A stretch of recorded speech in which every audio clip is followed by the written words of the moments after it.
Hi, you guys. This is Carmen again from Learning to Connect with Angels, and I wanted to share with you guys. Well, this is what we're going to be talking about: holding on to energy. It's not good for you to hold on to anger because it's going to really consume you. And I'm going to show you an exercise as to how we can be more positive. It's called a love exercise, and I've done that exercise, and it really taught me a lot. And but first, I want to tell you guys that I'm really excited because it's Halloween. Halloween is coming up. I love Halloween. I'm the only one in my neighborhood who decorates. We go all out. It's like Christmas, I guess, decorations over here. And I went to the Halloween store here in Harker Heights, Texas. I went to their store, and it had all these cool little things, and they were like $199 for these things that make noises and move and stuff like that. So they had a little zombie swinging from a swing, and she would be going like la la la la la. I find that funny because that's what my son does when he's pretending to be evil. And so I saw that and I said, you know what, I can make something like that. And well, I couldn't find a big doll. I went to Goodwill and I couldn't find any. But I did find this tiny little doll that I'm gonna place on my door so when people come and ring the doorbell, they'll see her. And I painted her with my paints. And we're gonna do her eyes white so she could be a little zombie. So I colored her and I painted her. She's like those little babies that you find everywhere. So I painted her green with a little bit of yellow. And I'm doing her zombie eyes. And I'm going to do the crack a little bit better with the a little marker. And she's got a sensor. Her battery's running low. So when you pass by her, so like the little kids could look, you know what I mean? Let me see. Her sensor's in her eyes. There we go. Her battery's running.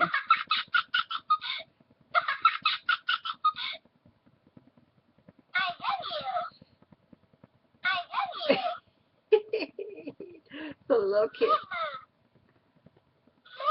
I know. I love Halloween. And I was doing when she did that. I told my husband, you see, she knows you're her daddy. And I bought a lace curtain at Goodwill. I went to Goodwill trying to find old toys like old dolls and stuff. But here, our Goodwill, they sell new stuff. It's like you're going to the Dollar General. The only thing that's used is clothing. Other than that, everything else is new.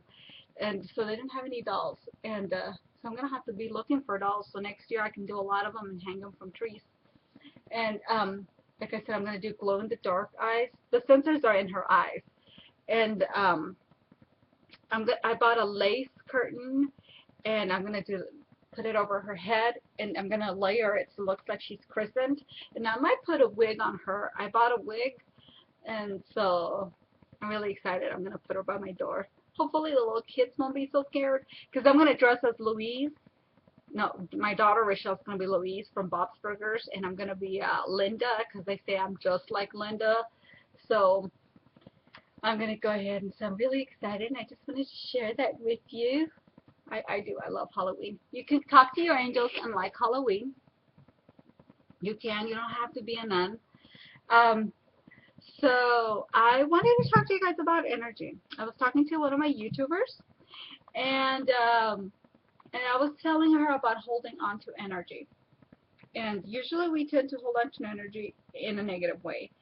And when you're really angry at things that have happened, you know, if you feel a certain gender or someone has done you wrong, and a lot of people tend to hold hate against that particular gender, ethnicity, they, you know, a career for some reason, you know, some people hate cops, some people hate fast food workers, some people hate, for some reason, they feel that they've been wronged. But I always tell my daughter and my son, you have good and bad in every religion, in every culture, every ethnicity. There's good and bad. You can't just blame it on one particular group. Just like you find good people, you find bad people everywhere. So And one thing that I learned when I love Edgar Casey. Like ever since I was a little girl, and I heard about him when they used to show Unsolved Mysteries, and I heard about him, I was like, who is this man? This man is awesome. So I've read some of his books, and Edgar Casey put, because a lot of people believe in reincarnation, and you don't have to, but I do. I believe in reincarnation because ever since I was a little girl, I used to have dreams like I was a man. One of my dreams, I think I was like 7, and I was living in London, and I was a man, probably like in my 30s, and I had a trench coat, those trench coats, long, and I was by a fountain at night, and somebody came from behind me and stabbed me, and I could see myself floating above, and I was like, wow. When I woke up, I was like, that was weird. I saw myself dead. Anyway, so I've always believed in reincarnation as something, not something my mom taught me, but you don't have to believe in it. That's fine. Um, because as we're here to learn and grow, and the reincarnation belief is through every life you keep growing and growing and elevating yourself. And so Edgar Casey had said, just like you've been the victim in a certain life, you've also been the perpetrator in a certain life. So we can't just be here and try to hate just a certain somebody, something, because in a past life we could have been that. Like, do you know what I mean? Like, one example he had given in one of his books is like, say you were a slave owner and you were brutal. You were like really mean to your slaves and stuff. Well, when you passed away soul-wise, you know that that's wrong.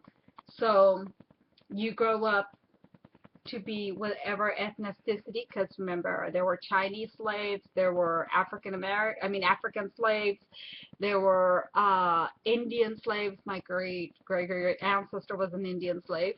So, you have all kinds of slaves, and you can grow to be in that ethnicity or in that particular group to come back again and be a fighter for rights. So, you can't just hate. We're here to grow and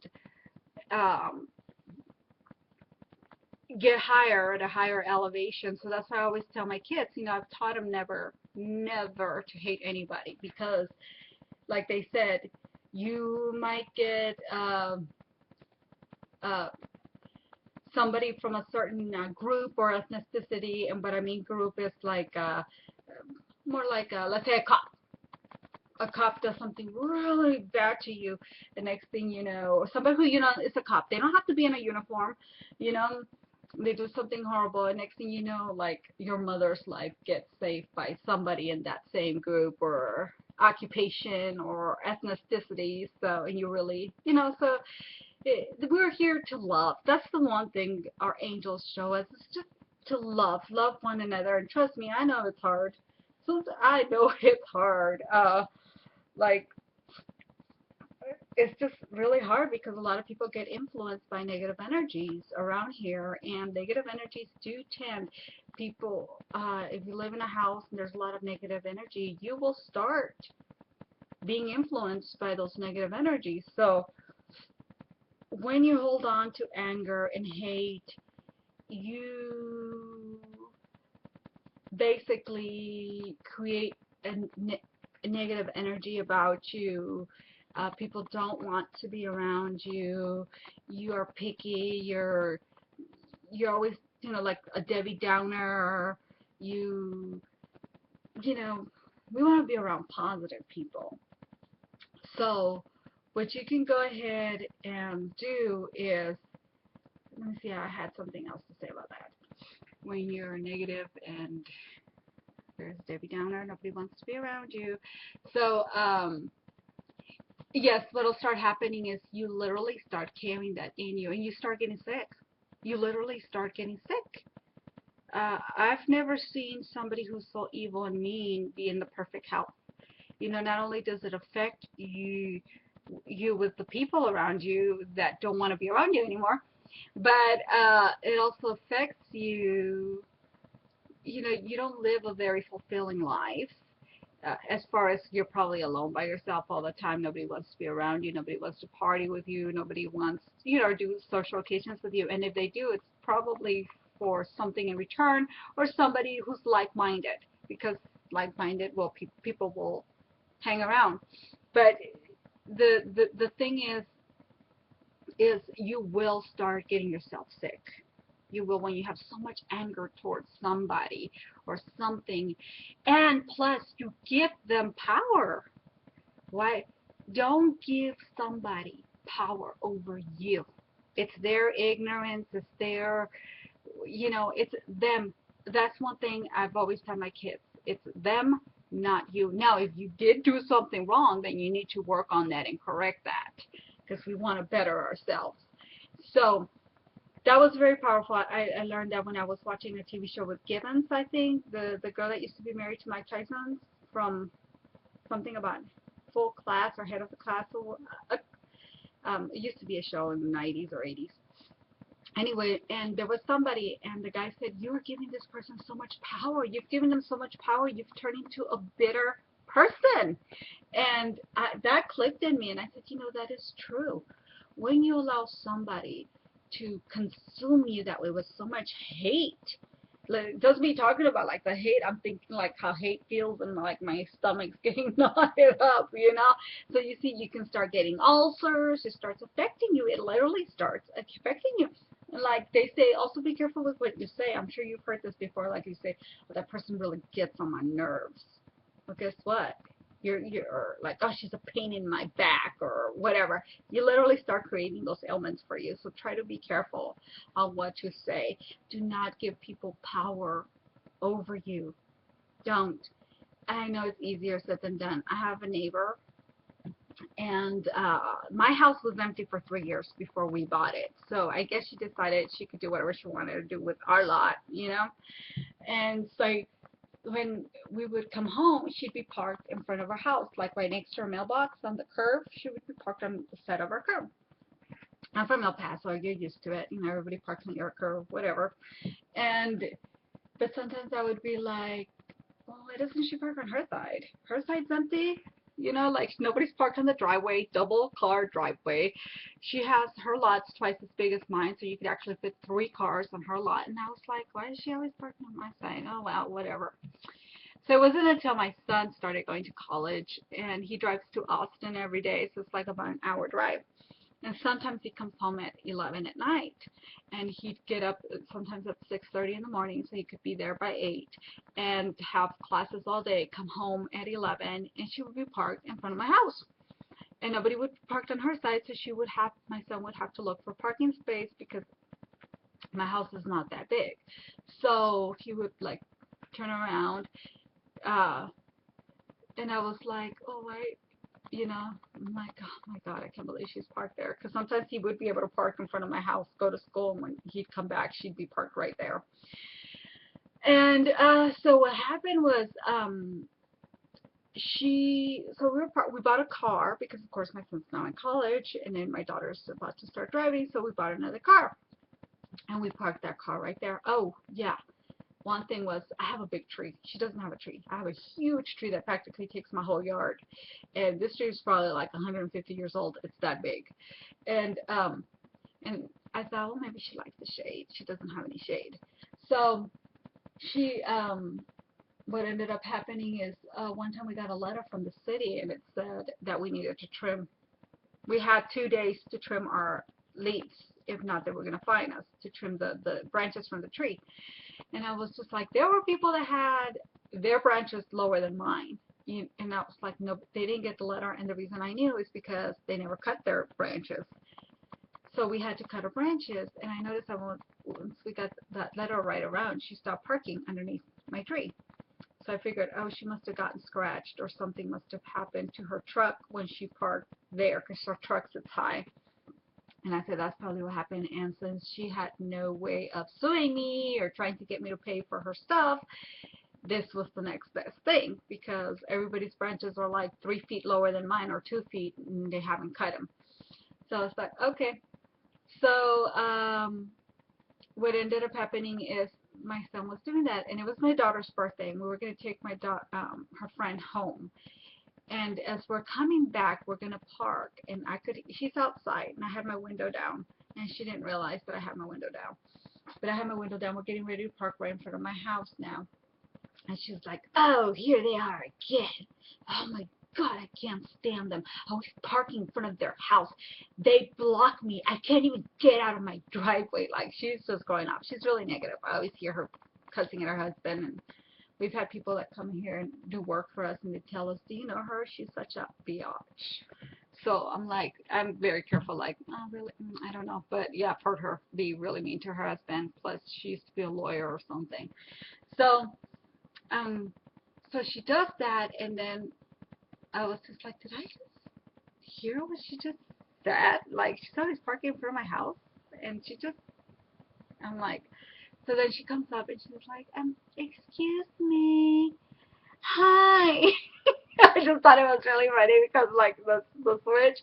She's like, tomorrow I'm going to have a truck coming, Lowe's, and they're going to come and deliver something. So would you be so kind as to move your car so I can go ahead and they can park? And I'm thinking, if Lowe's is coming to your house, you live on the side where Lowe's would park as they're coming in. You live on the right side. They would come in on the right side. And then I said, my husband said, yeah, we can move a car a little bit so you can go ahead and park there. And she was like, well, I mean, I really need you to move your car because I can't even back off. You guys block me. And the thing is, this is my house, and when she's backing up, she would actually have to move her tail that way, and my car's parked this way, so there's no way my car is blocking her because her tail would go that way. I would understand if she was going to go this way, but we live in a cul-de-sac, so there's no way she's going to be backing up the way she says.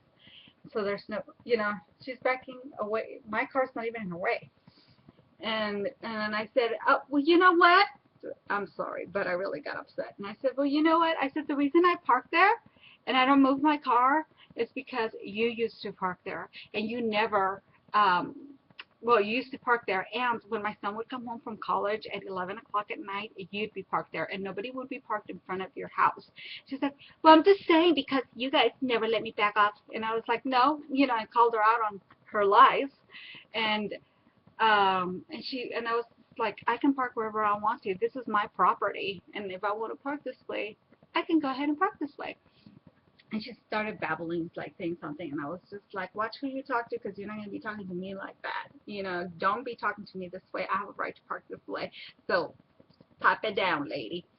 And she's like, oh my God. And so anyway, I came in, and I was really pissed. I was just like, who the hell does she think she is to be telling me where I can park, yet she parks that way in front of us.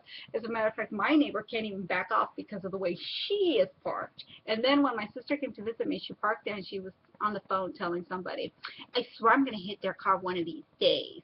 So I'm really having trouble with this lady because I know she called the cops trying to get me to move. And the cops told her, no, they can park there. That's not where they want to park. They can park there. I'm just like, why do you think you're the only one who can park in front of my house and I can't park there? But yeah, you have your cars. Now that she's got more cars because she always has GIs living with her. Now they all can park that way in front of her house on her curb, but I can't park. My son said, Mom, let it go. And I was like, I let it go because she's crazy. Because she's really crazy. This lady has entitlement issues, and obviously people do whatever she wants. Because one time her husband barely tapped her, she called the cops on him, and they were there for like 6 hours. I was like, really? And she was like, hey, do bad ideas. She was yelling, and I was just like, I felt so bad for her husband. So I know she called the cops on me, So she was like. So every time I see her, and one time she's just like, I know, like I can't even back up, and I want to make sure I hear her say something before I say something to her. I can't just like, oh, is she talking about me? I know sometimes I have I'm just like, well, anyway, when I see her, I have to ask Archangel Samuel. I have to ask Samuel, the loving angel. I have to ask Michael. I have to ask my angel Annael. Everybody, please, okay, fill me with love, positive energy. She's crazy. She needs to take her medication. It's not me. It's her. Obviously, it's her. But I'm just like, so I know how hard it is. I have a neighbor who, like, oh, she, I guess she had, I wonder, she probably told everybody when I didn't live here, park, yeah, everybody park over there. Yeah, there's plenty of parking. Yes, when the people are looking for an ad, because she's got all these GIs that live with her. So she's like, oh, yes, I provide plenty of parking. There's parking across the street. My house, when my house used to be empty, I bet that's what she used to do.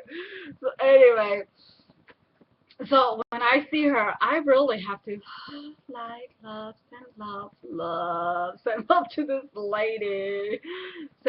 Surround me with love, protect me. I don't want to hear her mouth. So I get it. I understand. It's really hard. Trust me. It's easier said than done. I even have to do that.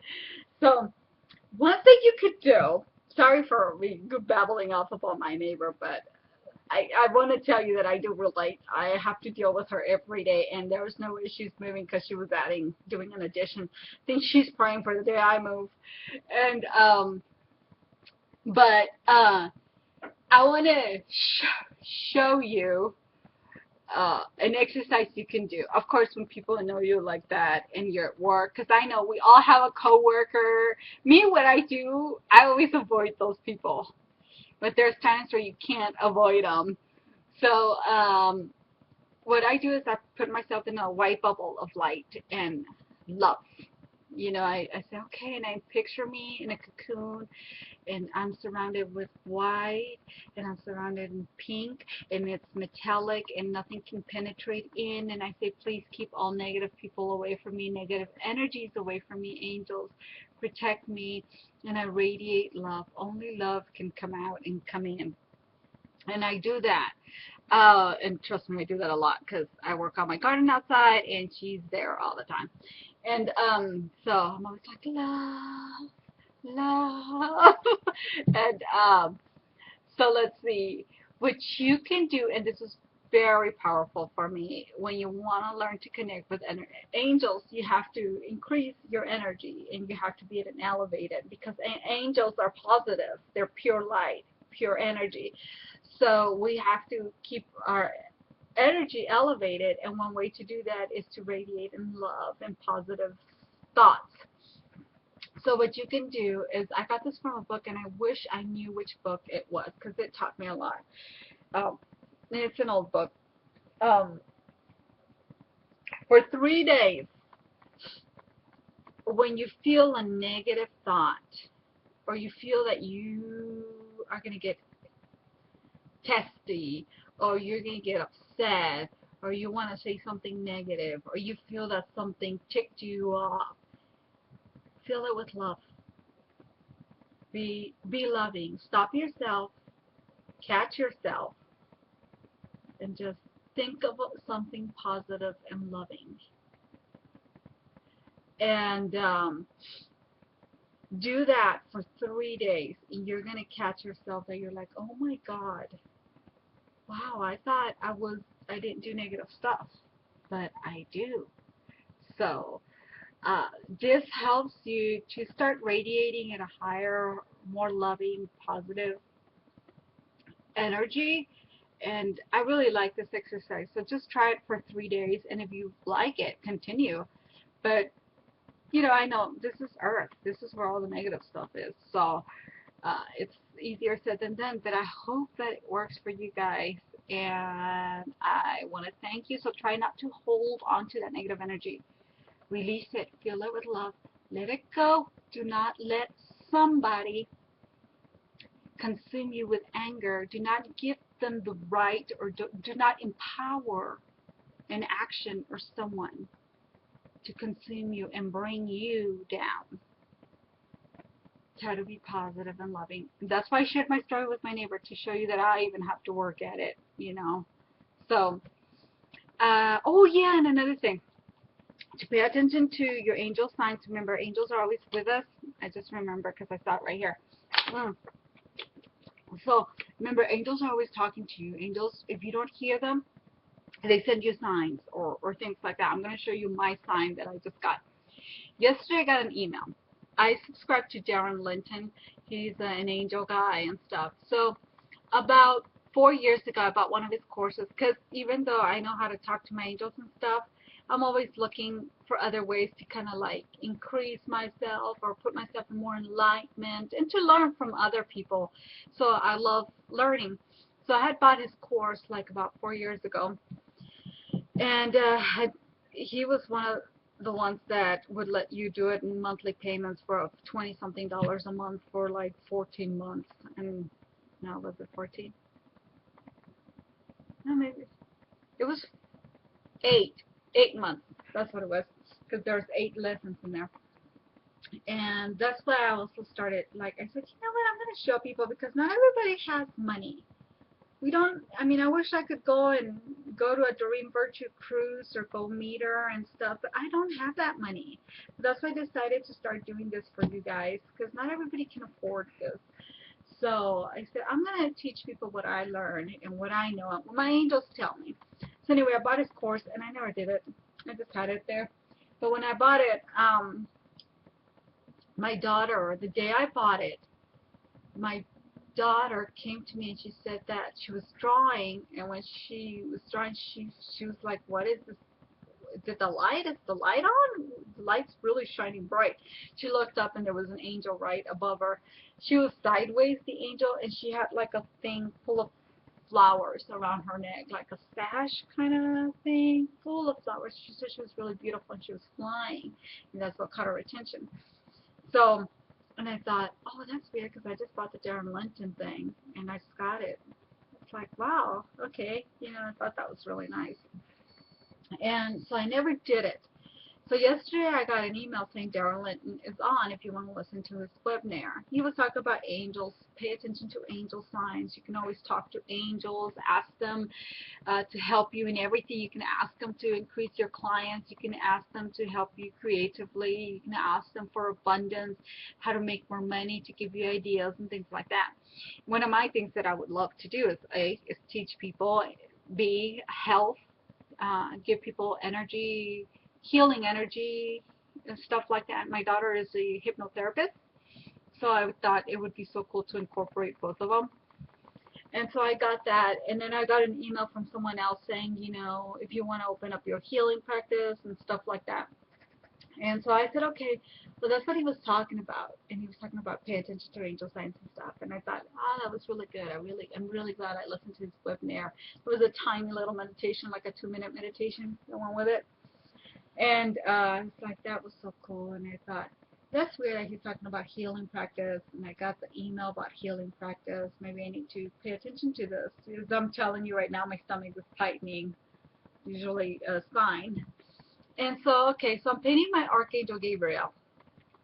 And I said, I need to paint Uriel, because I'm going to make Uriel a girl now from when I dreamed her. And I thought, oh, I really like J.W.